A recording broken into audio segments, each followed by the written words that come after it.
Hey guys, I hope you all had a great Christmas. I know I'm making a lot of videos of late, but you know how Christmas is. You go back and you look at stuff and you remember stuff from when you were a kid and it all comes back to you. And then when you have these memories, you see things and they seem to be different. They basically appear to be different and you're like, what? So then you have to wonder if it's a Mandela effect and you have to go back and do your research. Nonetheless, my latest discovery, or I think it's a discovery, has to do with the ballet The Nutcracker. I was in it 2 years in a row. I know it like the back of my hand. And the plot has changed slightly, or there's one extra character, it seems. Essentially, this Nutcracker that I went to, I was reading through the program and I looked at the synopsis of the first act. And basically it said it's Christmas Eve and Mr. and Mrs. Stahlbaum and their 3 children, Louise, Clara, and Fritz, are preparing for the Christmas party. Now that sentence right there, that's all we need to even read, because a lot of you guys probably know the story, but Louise, Clara, and Fritz. To the best of my knowledge, and as far as I or anyone else ever remembers, there was only 2 children, Clara and Fritz. There was no Louise. We don't know who this Louise is, but apparently she's the older sister of Clara and figures in not very much, which is crazy. So I went back because I was wondering, how many stories did they really take it from? And from what I understood, it was always a story written contemporary with Tchaikovsky, the composer of the Nutcracker. And the man who wrote the original story, and basically the only thing that I could find on Google, was E.T.A. Hoffmann, who lived from 1776 until 1822. And he wrote the Nutcracker, which was the Nutcracker and Mouse King, which is kind of new news to me. But if you go in and you look at the synopsis here, the original synopsis, it says the story begins on Christmas Eve at the Stahlbaum house. Marie, 7, and her brother Fritz, 8, sit outside the parlor speculating about what kind of present their godfather Drosselmeyer, who is a clockmaker and inventor, has made for them. And this is funny too, because in every synopsis I'm reading of late, he's always the godfather. He's never the uncle. And in my production, he was always the uncle, and I had always ever known him to be the uncle. So that's weird in and of itself, but not as weird as the whole Louise thing. So they speculate, they're allowed in, they receive many splendid gifts, including Drosselmeyer's, which turns out to be a clockwork castle with mechanical people moving about in it. However, as they can only do the same thing over and over without variation, the children quickly tire of it.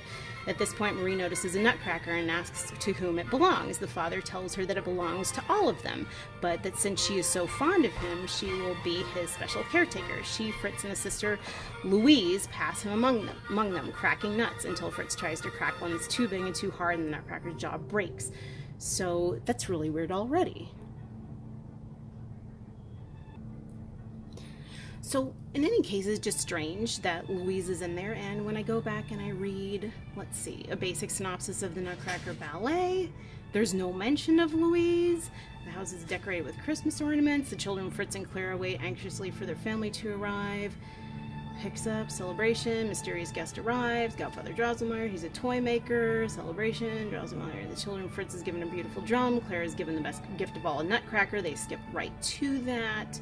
The Nutcracker breaks, Drosselmeyer fixes it with a handkerchief, and then the party grows late, and then everybody gets sleepy, and Louise never appears, so we've got that, which is strange.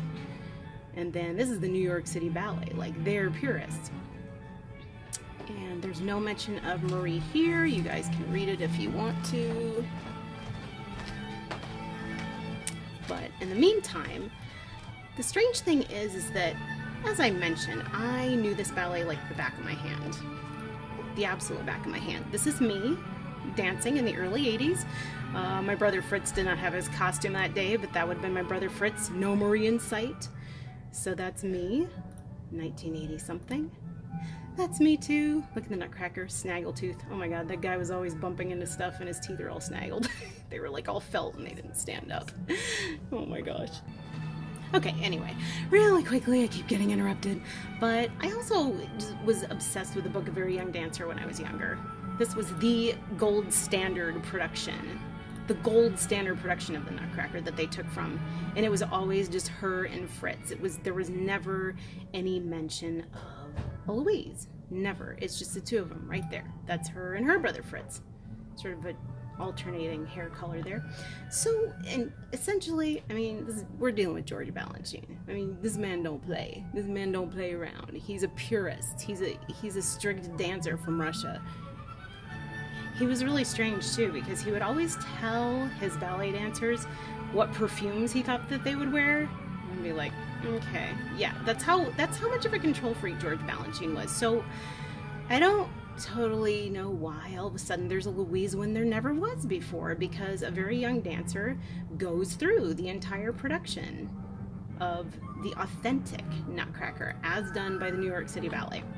So anyway, I just thought this was really, really weird. And I mean, honestly, a woman named Louise, what do you honestly think any woman named Louise would stand for being left out in the cold? She would stand for being left out in the cold and taken out of a story and then put back in? I don't think so. Nigga, please. Actually, it's funny because when I was younger, I always had this fantasy about, like, well, this is before I knew about the Mandela effect. I always had this fantasy of, like, what if like back in a parallel universe, Louise Jefferson divorced George and they had a spin-off, totally wheezy, and they never did it in this universe. Nigga, please. I'm telling you what, seriously. Anyway, guys, that was just an interesting observation I had. In the meantime, you know, I couldn't leave you high and dry without some jokes.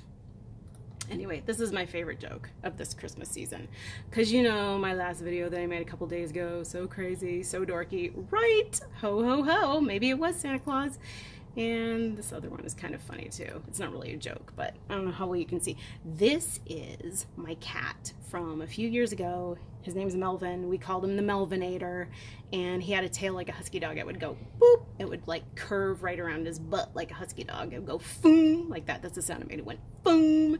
Anyway, that was the Melvinator, my cat who used to like to sit amongst the lights. He was a weirdo. He also used to like to sit in front of my fake fireplace. Cats know, like, you can't fool a cat. Cats know about a fake fireplace. Anyway, so I just wanted to share that with you. I mean, I don't know. I asked all my friends in the ballet world, like, there's this page devoted to this ballet school that I used to attend when I played Claire for 2 years in a row, and nobody remembered the character Louise. My mom didn't remember the character Louise. My dad didn't remember the character Louise. I knew this ballet like the back of my hand because I would even rehearse for it when I was home alone. I would be like obsessed with doing this role. Regardless, yeah, so it was fun, and again, the holidays bring out some real interesting remembrances and discrepancies. So anyway, if I have any ballet watchers or ballet fans out there, if you guys remember anything, or if your sibling was in it, then let me know if you ever had a Louise in your production, and we'll leave it at that. And I hope you have a great day, great rest of the holiday, and Happy New Year if I don't talk to you before then. But maybe I will, because I've seen some other weird things of late. So, all right, that's about it. I'll talk to you later, guys. Bye.